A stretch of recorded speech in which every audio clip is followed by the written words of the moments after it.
Tourists killed in a helicopter crash in New York. Questions surround Australia's US tariff deal. Australia's big banks could soon face a class action lawsuit. The massive flood clean-up begins in Queensland. And Tasmania rebuilds after an extensive fire. This is Southern Cross News with Joe Palmer. Good evening, everyone. A tourist helicopter has plunged into a New York river, sparking panic as it came down in full view of Manhattan's famous skyline. The death toll from the incident has just been revised to 5, with only the pilot able to free himself. No helipad in sight, just water below. A pilot in trouble plunges into New York's East River. Oh! Call 911! Call 911! Sort of landed to the side and then it flipped over, and then for about a minute and a half we didn't see anything. No one came out of the water. One man did emerge from the wreck, the pilot, alive. He was yelling for help and we were on the phone with 911. He was waving his hand and we were waving as well too, like responding to him. And we know that someone is going to come to help you. And then a small boat comes and he picked him up first before the cops. Police divers arrived and pulled 3 passengers to safety. The current was strong, the water near freezing. They were taken to hospital critically ill but didn't survive. 2 others were found dead in the wreck. It's a great tragedy that we had occur here on a otherwise quiet Sunday evening. The crash happened just after 7 p.m. local time off 90th Street between Manhattan's Upper East Side and Queens. The Eurocopter AS350 is owned by Liberty Helicopter Tours, chartered today for a photo shoot. There have been at least 7 helicopter crashes in New York in the past 20 years. 40-year-old Sonia Mara from Sydney was killed in 2011. Even a passenger plane has come down on the nearby Hudson River. Now another investigation's underway into how and why this joy flight turned deadly. Malcolm Turnbull has ruled out joining an international challenge to Donald Trump's tough new steel and aluminium tariffs. The Prime Minister says we have nothing to complain about after securing a special deal to avoid the hefty tax slug. Australia's big banks could soon face a multi-million-dollar class action lawsuit. They're accused of selling their customers worthless credit card insurance. Reporter Gemma Acton with more. Yes, it's believed more than 100,000 people could be eligible to participate in such a lawsuit. China's president will be allowed to remain in power for life after the country's historic change to the constitution. Parliament has abolished the limit of 2 5-year presidential terms, upending a system put in place to prevent lifelong dictatorships. It means President Xi Jinping, who was due to step down in 2023, can now remain in power indefinitely. Of the nearly 3,000 delegates in Parliament, only 2 voted against the changes and 3 abstained. Sydney will be under extraordinary security restrictions this week for a summit meeting of leaders from Southeast Asian nations. The arrival of ASEAN presidents and prime ministers will be the most significant security operation in Sydney since the 2007 APEC summit.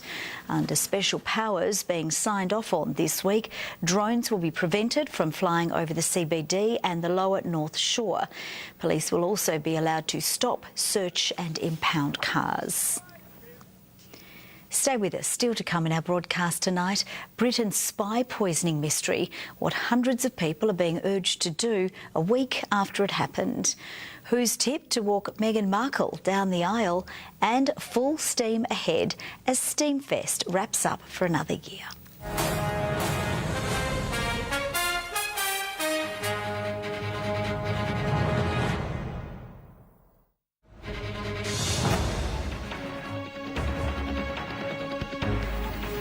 Welcome back. A record crowd has stepped back in time for this year's Steamfest.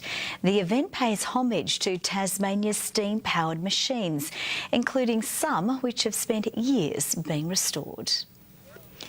Tom Johnson will join us with more of the day's sport news a little later in the bulletin, as Paddy Dangerfield sends the media on a wild goose chase for answers about his hamstring injury. Dave Warner given another send-off as South Africa closes in on victory. And The star Socceroo turning heads in Europe. Those stories for you shortly, but first, after the break, a look at the day's headlines. And then the online skin cancer test that can predict the risk of developing melanoma in just 90 seconds. And Australia's top whisky distilleries converge on Hobart.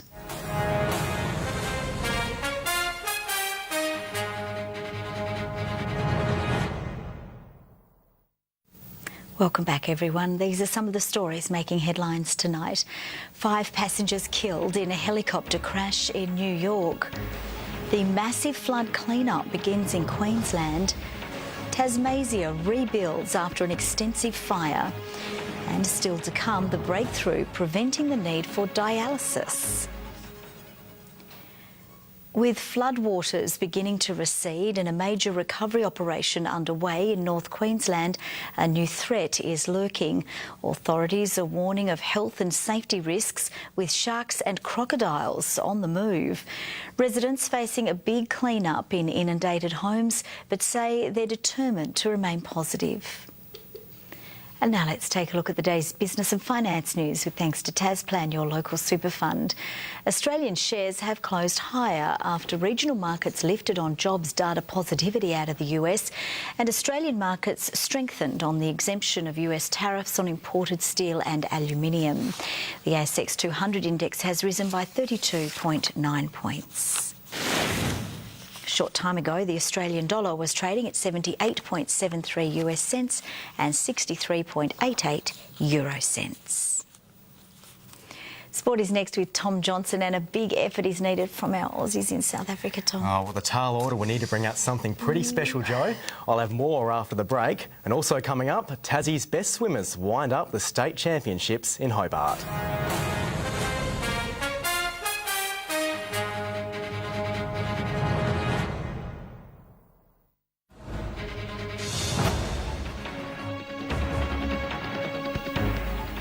Welcome back. Star cat Paddy Dangerfield is confident his hamstring injury is only minor. And Dangerfield certainly hasn't lost his sense of humour, sending the media on a wild goose chase around Geelong headquarters this morning. And that wraps up sport for the night, Jo. Lovely. Thank you very much for that, Tom. Well, coming up next, Sam will join us with a look at the day's weather.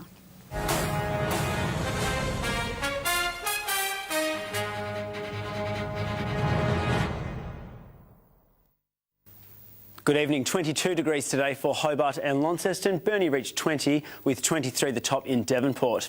Around the state, 23 was the state's top for Edison Point and Friendly Beaches, 22 for St Helens, 21 at Scottsdale. Smithton and Wynyard hit 20 degrees, 19 for Grove and King Island, with Strawn reaching 18. Looking onto the charts, low cloud visible there through the Bight, associated with the high. Thunderstorm activity visible up north linked to the monsoon trough, with patchy cloud through the east coast. Closer in shows mostly low cloud covering the west and the south. Tomorrow the high creeps further into the Bight. The surface troughs remain off WA and also over southeastern states. West to southwesterly winds for Tasmania, 10 to 20 knots, reaching 25 to 30 knots in the southeast, with seas between 1 and 3 metres higher through the southeast. And there is a strong wind warning current for southern coastal waters from Tasman Island to Low Rocky Point. Looking at the forecast tomorrow, 21 in Hobart, 20 with some showers for Adventure Bay, Tarraleah 15 degrees and cloudy. Warmer through the north, 25 for Launceston, 22 for Devonport, Bridport sunny and 22 also. With 21 in Burnie, some showers for Strawn 17, 19 and cloudy for Marrawar, with a mostly sunny day on the east coast, 22 for St Helens and Swansea, a few clouds about and 21 for Whitemark. And the UV remains mostly high. Looking ahead to later in the week, showers about the west and the far south for Wednesday, fine elsewhere. Much the same again on Thursday, with showers extending through the parts of the north and the east on Friday, mainly fine elsewhere. I'll look now at your major centres for tomorrow. 35 degrees there in Perth, 23 for Canberra and Sydney, a few showers for Brisbane and Cairns, with a sunny 32 degrees for Alice Springs. And a cloudy evening this evening, 16 for Hobart and 18 for Launceston and Devonport. Back to you, Jo. Lovely. Thanks so much for that, Sam. And that's all from the news team for now. See you a bit later. Bye-bye.